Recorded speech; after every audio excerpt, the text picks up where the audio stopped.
अस्सलाम वालेकुम। आज हम जिस टॉपिक पर बात करने वाले हैं वो है हमारा पीपीसी की सीरीज के अंदर चैप्टर 8 जिसका नाम है of offences against the public tranquillity और इसके अंदर सेक्शंस आते हैं 141 से लेकर 160 तक और आज की वीडियो के अंदर हम डील करेंगे 154 से लेकर 160 तक और यहाँ पर हमारा ये चैप्टर कंप्लीट हो जाएगा। शुरू करते हैं सेक्शन 154 से। सेक्शन 154 ओनर और occupier of land on which an unlawful assembly is held. Whenever any unlawful assembly or riot takes place, the owner or occupier of the land upon which such unlawful assembly is held or such riot is committed, and any person having or claiming an interest in such land shall be punished with fine not exceeding 3,000 rupees if he or his agent or manager, knowing that such offence is being or has been committed, or having reason to believe it is likely to be committed, do not give the earliest notice thereof in his or their power to the principal officer at the nearest police station, and do not, in the case of his or their having reason to believe that it was about to be committed, use all lawful means in his or their power to prevent it, and in the event of its taking place, do not use all lawful means in his or their power to disperse or suppress the right or unlawful assembly. Section 154 के अंदर owner या ऑक्युपायर of the land की liability बताई गई है कि कोई ऐसा लैंड है जिसका कोई एक ओनर है या ऑक्युपायर है, मालिक है या काबिज है, उसके कब्जे में है। उस जगह के ऊपर कोई अनलॉफुल असेंबली वकू पजीर हो रही है या कोई राइट टेक प्लेस हो रहा है या कोई अनलॉफुल असेंबली मजमा खिलाफ कानून जमा हो रहा है या कोई दंगा फसाद हो रहा है या हो चुका है या होने वाला है और इनको पता है कि ये दंगा फसाद होने वाला है या वहाँ पर असेंबली इकट्ठी हो रही है। किसको पता है? एजेंट को भी पता है या उसका जो मैनेजर है उसको भी पता है या उसके मालिक को भी पता है, किसी एक को पता है। और पता होने के बावजूद ना तो वो उनको रोकते हैं ना वो पुलिस को इन्फॉर्म करते हैं कि यहाँ पर ये दंगा फसाद और मजमा खिलाफ कानून इकट्ठा हुआ है, ना वो खुद कोई ऐसे मीन्स करते हैं जिसकी वजह से ये चले जाएं या ये डिस्पर्स हो जाएं या ये प्रिवेंट हो जाएं, रुक जाएं। तो फिर ऐसी सूरत में किसको जुर्माना होगा और कितना होगा? तो फिर इस सूरत में मालिक को जुर्माना होगा। जो मालिक है या मौके के ऊपर काबिज है उस जगह का, उसको जुर्माना होगा 3,000 रुपए तक। पता दोनों को हो, एजेंट या मैनेजर या मालिक ऑक्युपायर, दोनों को पता हो, लेकिन लायबिलिटी सिर्फ यहाँ पर इस सेक्शन के अकॉर्डिंग मालिक के ऊपर आ रही है।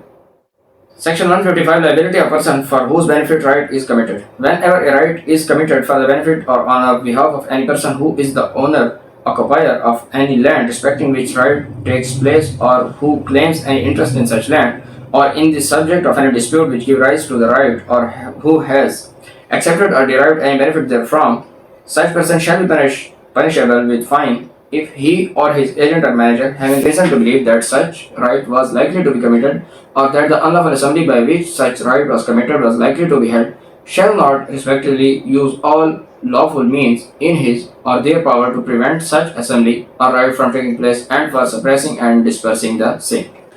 इस सेक्शन के अंदर बताया गया है कि अब जो वो राइट या अनलॉफुल असेंबली है वो की ही उसी मालिक के लिए जा रही है। पिछले सेक्शन के अंदर बात की है कि ज़मीन उसकी थी, इस सेक्शन के अंदर बात की गई है कि ज़मीन भी उसकी थी या जो राइट यानी कि उस लड़ाई झगड़े फसाद की वजह है वो भी उसी का मफाद है।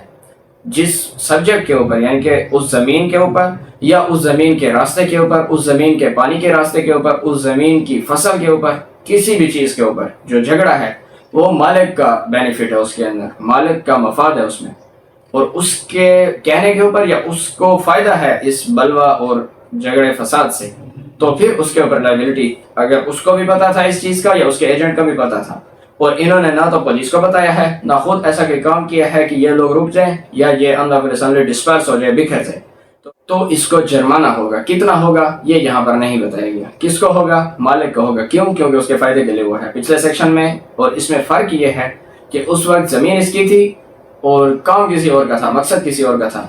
इसमें ज़मीन भी इसकी है, मकसद भी इसका है बलवा करवाना, लिहाजा इसको जुर्माना होगा। 156 Liability of agent of owner or occupier for whose benefit right is committed. Whenever a right is committed for the benefit or on behalf of any person who is the owner or occupier of any such land respecting which such right takes place or who claims any interest in such land or in the subject of any dispute which give rise to the right or has accepted or derived any benefit therefrom, the agent or manager of such person shall be punishable with fine if such agent or manager, having reason to believe that such right was likely to be committed or that the unlawful assembly by which such right was committed was likely to be held, shall not use all lawful means in the power to prevent such right or assembly from taking place and for suppressing and dispersing the same.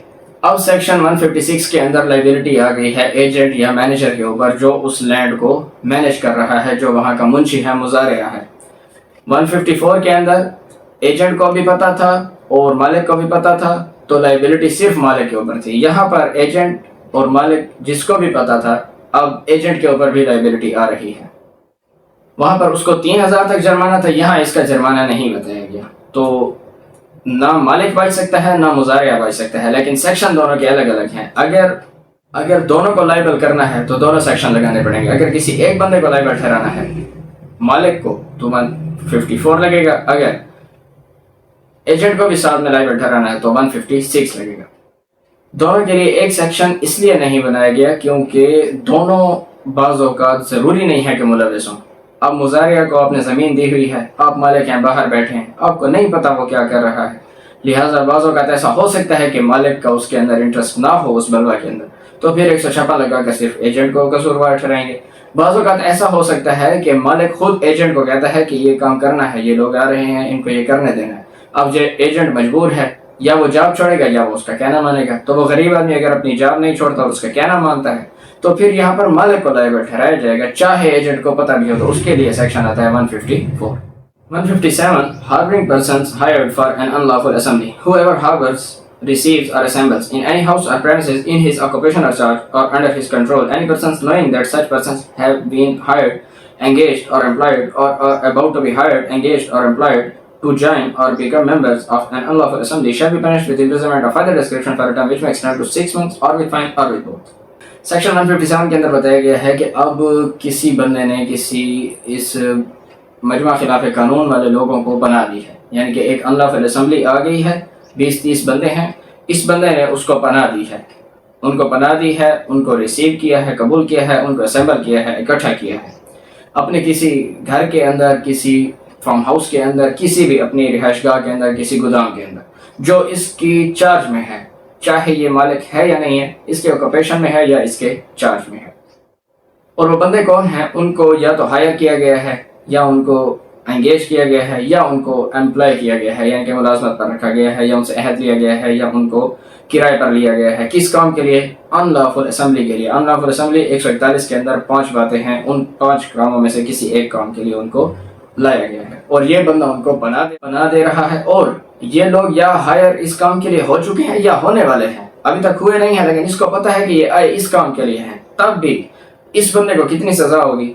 अगर police ने छापा लगा लिया और इसके ऊपर साबित हो गया तो 6 मंथ तक सजा होगी, साथ में जुर्माना, साथ में फाइन भी हो सकता है। अभी तक ना उन्होंने कोई जुर्म किया है, ना अभी तक वो मौके पर गए हैं, वो सिर्फ इकट्ठे हुए हैं, यहाँ पर रिहाइश इख्तियार की है, उनके ऊपर ये सेक्शन लग गया, और जिसने रिहाइश दे दी है वो भी कसूरवार हो गया है। Section 158 being hired to take part in unlawful assembly or right. Whoever is engaged or hired or offers to or attempts to be hired or engaged to do or assist in doing any of the acts specified in section 141 shall be punished with imprisonment of either discretion for a term which may extend to 6 months or with fine or with both. अब पिछले section के अंदर हमने बात की है उस बंदे की जो बना दे रहा है, उसकी लायबिलिटी थी। अब 158 के अंदर उन लोगों की है जो इस बलवा, इस मजमा खिलाफ कानून के अंदर शामिल हो रहे हैं अनलॉफुल असेंबली के लिए। उनकी लायबिलिटी है कि अगर उनको पता है इस काम के लिए लाया जा रहा है और फिर भी उसके अंदर शामिल होते हैं तो 6 महीने सजा, साथ में जुर्माना, या दोनों उनको किए जाएंगे। Or to go on, and whoever being so engaged or hired as a for sale goes armed or engaged or offers to go armed with any deadly weapon or with anything be used as a weapon of offense is likely to cause death shall be punished with imprisonment of either description for a term which may extend to 2 years or with fine or with both. और अगर कोई बंदा उसमें असला लेकर जाता है, उस मजमे में शामिल हो रहा है और असलहा के साथ हो रहा है, या उसको इस असलहे के साथ शामिल किया जा रहा है, वो अपनी मर्जी से हो रहा है, या उसको खुद कहा जा रहा है कि ये असला तुम अपने पास रख लो, कोई डेडली वेपन है, बंदूक है, पिस्तौल है, कुल्हाड़ी है, लोहे का रॉड है, इस किस्म की कोई छुरा है, कोई भी ऐसी चीज़ है जिसके साथ जान जा सकती है, फिर सज़ा होगी 2 साल कैद, साथ में जुर्माना, या दोनों किए जाएंगे। 159 Afre. When two or more persons by fighting in a public place disturb the public peace, they are said to commit an Afre. Punishment.